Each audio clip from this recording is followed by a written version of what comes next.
Bismillahirrahmanirrahim. Assalamualaikum warahmatullahi wabarakatuh.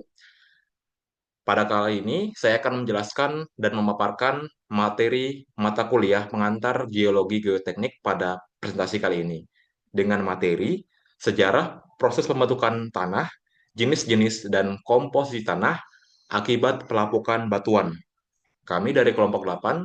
Di sini saya, Muhammad Dinar Bintang Perdana, NIM 07251063, Prodi Teknik Sipil, sebagai moderator. Kemudian ada Joshua Parendungan S, NIM 07251079. Ada Muhammad Ubay Bashir, NIM 07251055. Ada Irwin Naftali, NIM 07251027. Kemudian ada Ahmad Syarif Hidayatullah, NIM 07251033. Pemaparan materi kali ini kita lanjutkan ke slide kedua. Nah, kita mengambil beberapa topik yang akan kita pantik pada kesempatan materi kali ini. Kita mengambil latar belakang masalah mengenai yang pertama adalah sejarah, yang kedua adalah proses pembentukan, yang ketiga adalah jenis tanah, kemudian yang keempat adalah komposisi tanah. Di mana dalam cakupan 4 poin ini akan kita bahas dalam presentasi pada kesempatan kali ini. Lanjut ke slide ketiga. Oke, di sini akan dilanjutkan dengan saya, yaitu tujuan. Untuk mengenali, memahami, dan mendalami hal-hal yang berkaitan tentang tanah, mulai dari sejarah hingga komposisi yang ada pada tanah, baik sebelum maupun sesudah terjadinya pelapukan bebatuan. Lanjut. Baik, lanjut. Oke, masih dengan saya, yaitu metode kajian. Metode yang digunakan dalam kajian ini adalah studi literatur. Data diperoleh melalui artikel internet, jurnal, dan sumber ilmiah daring yang relevan dengan topik tanah dan pelapukan batuan. Tahapan kajian meliputi: 1. Pengumpulan referensi. 2. Klarifikasi informasi sesuai aspek sejarah, proses pembentukan jenis dan komposisi tanah, dan terakhir, yaitu ketiga, analisis deskriptif untuk merangkum hasil menjadi laporan yang sistematis. Lanjut, slide selanjutnya.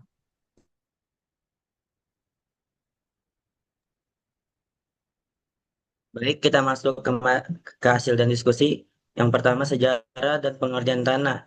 Sejarah tanah mencakup dua aspek utama, yaitu pembentukan tanah secara geologi yang berawal dari pelapukan batuan oleh faktor alam dan organisme selama jutaan tahun. Dan yang kedua, berdasarkan sejarah peradaban manusia di atas tanah, yang menunjukkan bagaimana manusia memanfaatkan tanah sebagai tempat tinggal, pertanian, wilayah kekuasaan, dan sumber daya perkembangan ilmu tanah sejak abad ke-19.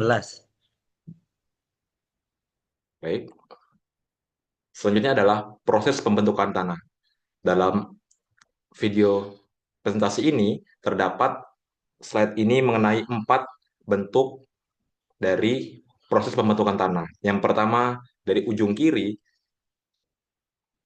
Dari ujung kiri sini terdapat namanya proses pelapukan, di mana dari batu-batuan besar mengalami proses penghancuran sehingga menjadi batuan-batuan yang sedang sampai berukuran kecil. Proses ini terjadi akibat perubahan iklim, suhu, ataupun air yang datang dari hujan. Proses ini terjadi juga karena adanya iklim subtropis maupun tropis, sehingga membentuk batu-batuan ini menjadi hancur. Kemudian gambar kedua dari sebelah kiri arahnya ya. Gambar kedua adalah proses pelunakan, di mana proses ini adalah air udara masuk merembes ke dalam batu-batuan, sehingga batu-batuan menjadi melunak. Yang awalnya batunya menjadi keras, melunak karena adanya air ke dalam situ. Lanjut, gambar ketiga adalah proses tumbuhnya tumbuhan. Nah, dalam proses tumbuhnya tumbuhan ini, terdapat tumbuhan-tumbuhan yang sudah ada. Maksudnya itu pada zaman dahulu ada namanya mikroba kecil, ada namanya juga lumut, yang dimana ketika lumut itu pun sudah mati ataupun tanaman-tanaman itu sudah mati, itu akan menjadi humus atau bisa disebut sebagai bangkai lah kalau diistilahkannya. Nah, bangkai ini hancur dalam tanah sehingga membentuk tanah itu menjadi subur. Karena dalam bangkai ini terdapat namanya asam humus sehingga tanah menjadi lebih subur lagi. Kemudian dari nomor 4, gambar keempat ya, itu adalah namanya proses penyuburan. Karena sebelumnya itu baru-baru aja, di mana pada zaman dahulu itu tanaman-tanaman masih sedikit, cuma ada mikroba kecil dan ada lumut. Nah, pada masa zaman yang subur ini, pada zaman yang subur ini terdapat tanaman-tanaman yang lebih bervariasi lagi. Ya, banyak contohnya kayak ada pohon kelapa dan lain sebagainya yang sebelumnya memang saya kurang tahu. Tapi intinya dari gambar atau foto ini terdapat tanaman-tanaman yang sudah memang banyak tumbuh seperti itu.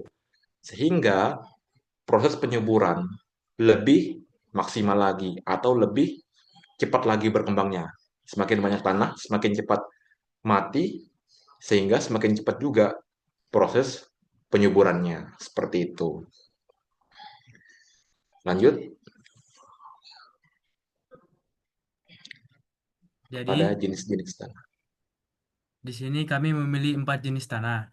Yang pertama adalah tanah aluvial. Jadi tanah ini terbentuk dari endapan lumpur, pasir, dan kerikil yang dibawa oleh aliran sungai. Tanah ini memiliki ciri yang pertama berwarna coklat dan berlapis-lapis teksturnya. Terus karakteristiknya sangat subur sehingga cocok untuk lahan pertanian dan perkebunan. Yang kedua, kami membeli tanah andosol. Jadi tanah andosol adalah tanah vulkanik yang terbentuk dari material gunung berapi. Ciri tanah andosol gemburan dan kaya akan organik, serta memiliki karakteristik yang sangat subur juga. Yang ketiga, kami memilih tanah organosul atau tanah gambut. Jadi tanah ini terbentuk dari akumulasi bahan organik atau sisa tumbuhan dalam pelapukan. Jadi tanah andosol ini memiliki ciri warna hitam dan juga karakteristiknya sangat subur. Yang keempat, kami memilih tanah organosul atau gambut. Jadi tanah ini adalah tanah yang terbentuk dari pelapukan batuan sedimen dan metamor. Tanah ini memiliki ciri berwarna kuning dan karakteristiknya kurang cocok untuk di pertanian atau perkebunan.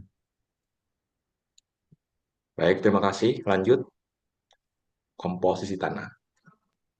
Baik, yang selanjutnya adalah komposisi tanah, yang dimana dapat dilihat di diagram, tanah terdiri dari 45% mineral, 25% air, 25% udara, dan 5% mikroorganisme. Komposisi tanah merupakan aspek penting dalam pengelolaan hara. Mineral dan bahan organik tanah berfungsi menahan dan menyimpan hara, sementara air tanah menyediakan hara untuk diserap tanaman. Udara tanah juga berperan penting karena banyak mikroorganisme yang hidup di dalam tanah membutuhkan udara untuk menjalani proses biologis yang melepaskan hara tambahan ke dalam tanah.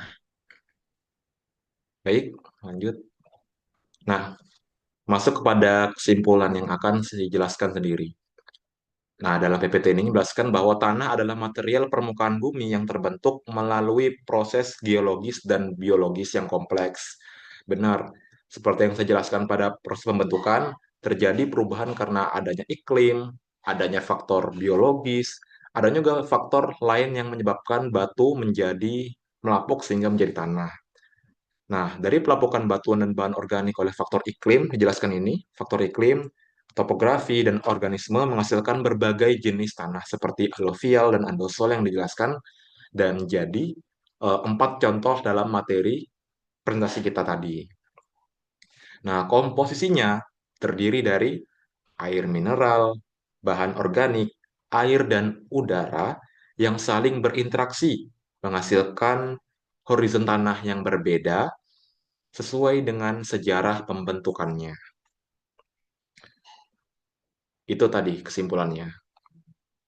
Nah, berakhir sudah pada presentasi kali ini. Kami dari kelompok 8 mengucapkan terima kasih atas kesempatan menjelaskan presentasi pada PPT kali ini. Terima kasih juga kepada Bapak dosen kami, Pak Arif Nugroho Ponto, selaku dosen pengantar geologi geoteknik. Saya mewakili kelompok 8 sebagai moderator, mengucapkan terima kasih lagi